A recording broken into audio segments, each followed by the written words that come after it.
প্রিয় ছাত্রছাত্রীরা, তোমাদের সবাইকে পাঠশালা মৌমিতার কোচিং সেন্টারে স্বাগত জানাই। আজকের আমাদের চতুর্থ ক্লাস, থার্ড ক্লাসের পর ফোর্থ ক্লাস করতে চলেছি আমরা আজকে আমরা ফিউচার ইনডিফিনাইট টেন্স সম্পর্কে জানব।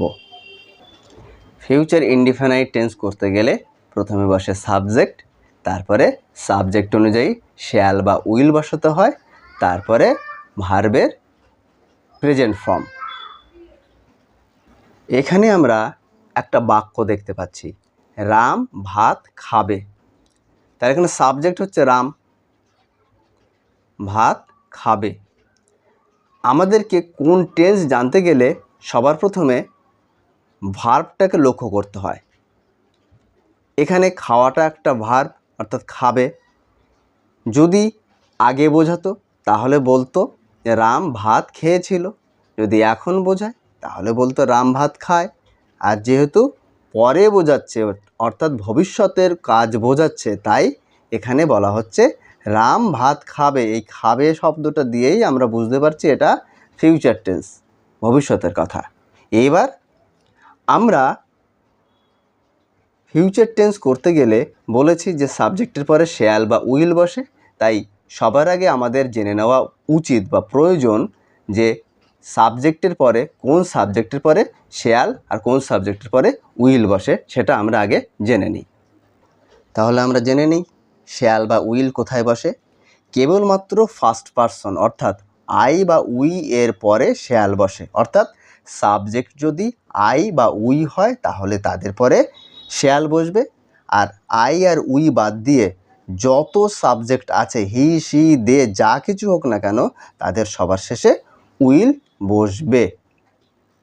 এবার আমরা জেনে নেই ফিউচার ইনডিফিনাইটটি অর্থাৎ ফিউচার ইনডিফিনাইট টেন্স অনুবাদ করার নিয়ম। অনুবাদ করার নিয়ম হলো প্রথমে সাবজেক্ট, তারপরে সাবজেক্ট অনুযায়ী শ্যাল বা উইল বসবে, তারপরে মূল ভার্বটা বসালেই আমাদের ফিউচার ইনডিফিনাইট টেন্সটা হয়ে যাবে। তাহলে আমরা ফিউচার ইনডিফিনাইট টেন্স অনুবাদ করার নিয়মটা জেনে নিই। অনুবাদ করার নিয়ম হলো প্রথমে সাবজেক্ট, তারপরে সাবজেক্ট অনুযায়ী শ্যাল বা উইল বসবে, তারপরে মূল ভার্বটি বসবে। এটুকু করলেই আমাদের ফিউচার ইনডিফিনাইট টেন্স হয়ে যায়। তাহলে প্রথম সেন্টেন্সটা অনুবাদ করে আমরা দেখে নিই। প্রথমে লেখা আছে রাম ভাত খাবে। এখানে সাবজেক্টকে কাজটা করছে রাম, তাই সাবজেক্ট হলো রাম। তারপরে সাবজেক্ট অনুযায়ী শ্যাল বা উইল বসবে। আমি বলেছি ফার্স্ট পারসনের শেষে শ্যাল বসে, রাম হচ্ছে থার্ড পারসন, তাই আমরা বসাবো উইল।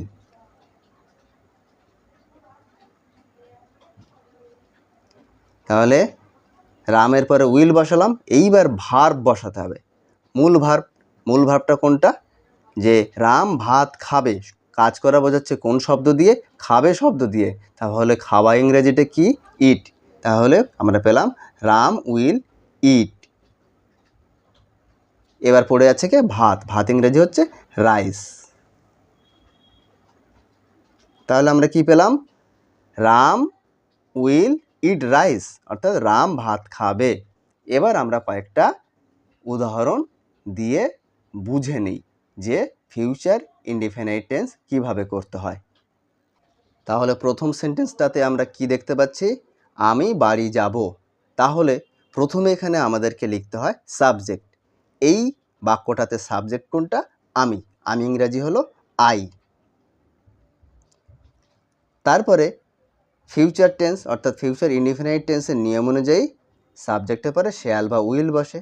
আইয়ের পরে কি বসে? আইয়ের পরে উইল বসে। এই ভুল হয়ে গেল, আইয়ের পরে শ্যাল বসে। I shall. তারপরে কি আছে? তারপরে হলো ভার্ব, যাওয়া। তাহলে যাওয়া ইংরেজি হচ্ছে গো। I shall go. বাড়ি ইংরেজি হচ্ছে হোম। তাহলে আমি বাড়ি যাব ইংরেজি কি হবে? I shall go home. তুমি আমার বাড়ি আসবে। এখানে সাবজেক্ট কোনটা? ইউ। তারপরে ফিউচার ইনডিফিনাইট টেন্স করতে গেলে ইউ এর পরে শ্যাল উইল বসে, আই আর উই বাদ দিয়ে সবার শেষে উইল বসে, তাহলে you will.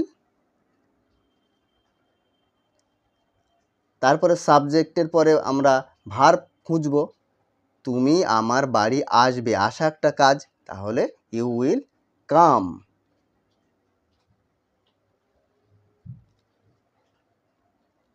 Two my house,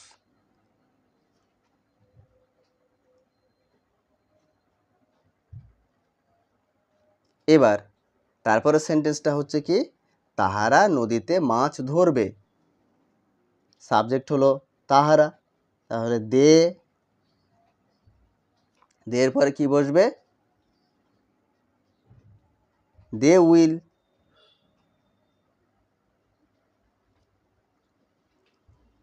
এখানে মাছ ধরবে, তাহলে ভার্ব কোনটা, ধরা, তাহলে দে উইল ক্যাচ। কি ধরবে, মাছ, ফিশ। নদীতে ইংরেজি কি, ইন দ্য রিভার। তাহারা নদীতে মাছ ধরবে, ইংরেজি কি হবে, they will catch fish in the river. তাহলে এবার আমরা বুঝে নিই, ফিউচার ইনডিফিনাইট টেন্স করতে গেলে প্রথমে আমাদের সাবজেক্ট বসাতে হয়, তারপরে সাবজেক্ট অনুযায়ী শ্যাল বা উইল ব্যবহার করতে হয়। শ্যাল বা উইল আমরা কোথায় কোনটা ব্যবহার করি সেটাও বলে দিয়েছি। আই আর উই এর পরে বসে শ্যাল, আর বাদ বাকি সমস্ত সাবজেক্টের পরে বসবে